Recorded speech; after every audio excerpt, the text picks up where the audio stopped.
Welcome to the podcast of heaven. Out there that is so important that they can't be interrupted.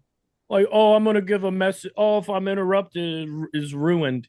Well, what about the kid that can see calculus equations working in front of his face?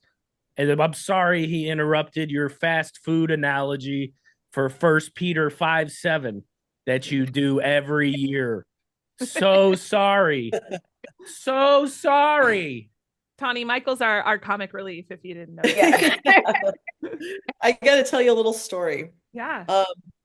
I was on a television show called It's Supernatural with Sid Roth when our book first came out. And excuse me, had a little cold last week. So we had been experiencing all this stuff with Josiah, really wisdom words, prophetic words, all of these things, right? And I didn't know that there was any other kids that had autism or people that had autism that were experiencing these things. This was back before, obviously, the telepathy tapes or anything. I couldn't find anybody. And so I just thought it was like a isolated thing. And just Oh, I see. Because this hasn't the telepathy tapes. It was years ago. You were our book Wow. came That's how out they divide and conquer 10 years ago. Yeah, Our book yeah. came out Her almost book 10 is years. 10 years old. Yeah. So what year was So- the Sid Roth Supernatural show? So I mean that was probably 9 years ago, 8 or 9 years ago. Okay. Gotcha. So we'd had a Facebook page and we still do, Josiah's Fire. And I got a message into that Facebook page, and it was from a woman in Illinois. And she said, I saw you on Sid Roth. Your story is our story. And I was like, what? And her son was about 10 years older than my son at the time. And she said, we have a camp. And I would love to invite you and Josiah and your family to come to the camp. And there are about, it's for people with varying disabilities from about age 6 to 36. So it's a wide range. But there are about 5 people that have gone through RPM and are basically spellers, non-speaking spellers, right? Back before they were called spellers. Mm-hmm. And would you come to our camp? And it was they had a church set up. Get this. It was a church for people with disabilities that neurotypical people could come to. So it was like I like that better. That's the one I want to go to. Yeah. And they would have people coming up on letterboards giving messages up on the letterboards, having people come up, who are non-speaking, playing the bongos along with the worship leaders. You know how you're in line for all of this Taco stuff. Bell and you're waiting for your food and you're nope, I want to go to that one. Yeah. So they had this camp.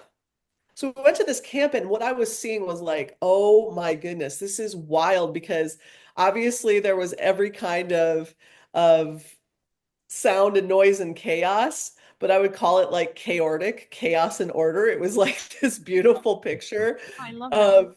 of these groups of people, and so much joy. And then they would have chapel twice a day.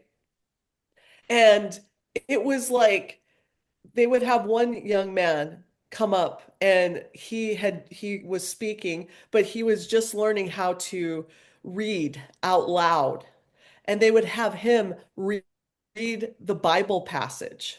Okay. And yeah, he was struggling through it or whatever, but they let him read the Bible passage, and then everybody's like, yes, woohoo, and just celebrating him. They'd have, like I said, they'd have people on the bongos. They'd have people that couldn't even sing or speak hardly at all up there on the stage while the worship was going on, right? And Josiah got to have his first ever social with 3 other guys that spell like this. So, and they were so encouraging, and they so were building into him. There was this young man named Aaron that was basically like fast forward Josiah 10 years, that they're just so similar. And so I was seeing this group of people way back then, and I'm going, what is going on? Like they're very in tune, they're very spiritual. And literally, Aaron comes over while Josiah is swinging one afternoon, and he has his communication partner. She lifts up his laminated board, and Aaron starts giving a blessing over Josiah as he's spelling out. It reminded me of the Aaronic blessing, which is kind of like, God bless you and keep you, make his face shine upon you and give you peace. It reminded me of that. And he was imparting this blessing over the younger Josiah. And I was just like, what is this picture of the kingdom that I am experiencing in this space that I've never seen before? Okay, I want to fast forward then. We end up taking Josiah to a special needs ministry that's kind of like more of a service, a special needs service. It's a lot of people that have various disabilities, and a lot of people from group homes, adult group homes, and things like that. Josiah was quite young at the time. When you look at the people that were there, he was far younger than most of them. But what God showed me was very insightful that day. I see a young man with Down syndrome. He walks in like a full three-piece suit and carrying one of those heavy, like gold leaf leather Bibles. And he goes and he sits in the pews. And I'm looking at him and I'm going, that boy's a preacher. That I was boy hoping you were going to say is meant to he be a goes up preacher. to give a message. No, he's not. He doesn't go up. He Man. doesn't go up. In fact, I mean, God bless this ministry. I'm absolutely not panning it in any way, but it is basically like very, very, very much like young Sunday school, right?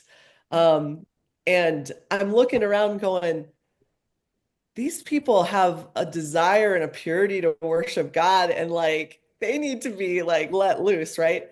Then this is what happens. And this humbled me to my core. So I came from working at a place where, like I said, absolutely loved God, so missional, wonderful. I have wonderful things to say about it. But one of the things that was always brought up was excellence honors God and inspires people.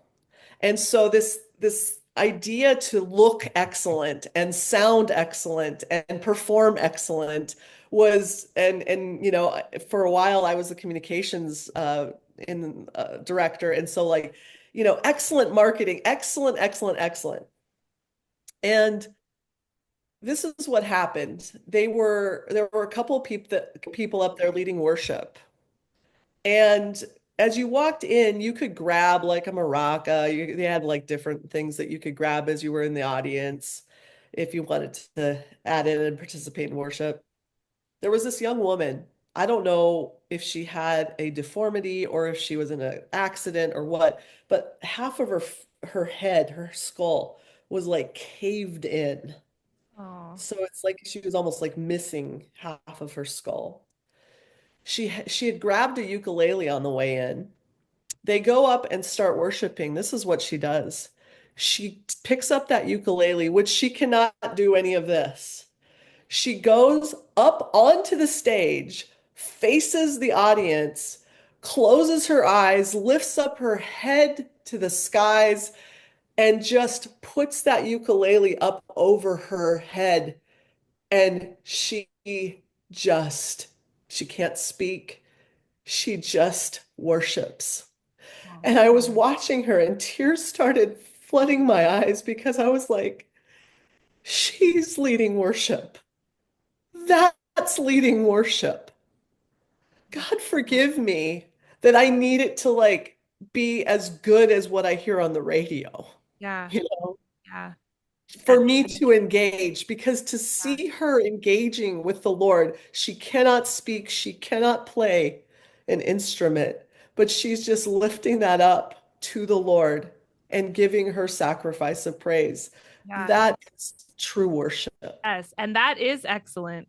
I think maybe we place sort of an undue subjective opinion on what excellence is, and there's a lot of pressure and anxiety in that. Thanks for listening to the podcast of heaven.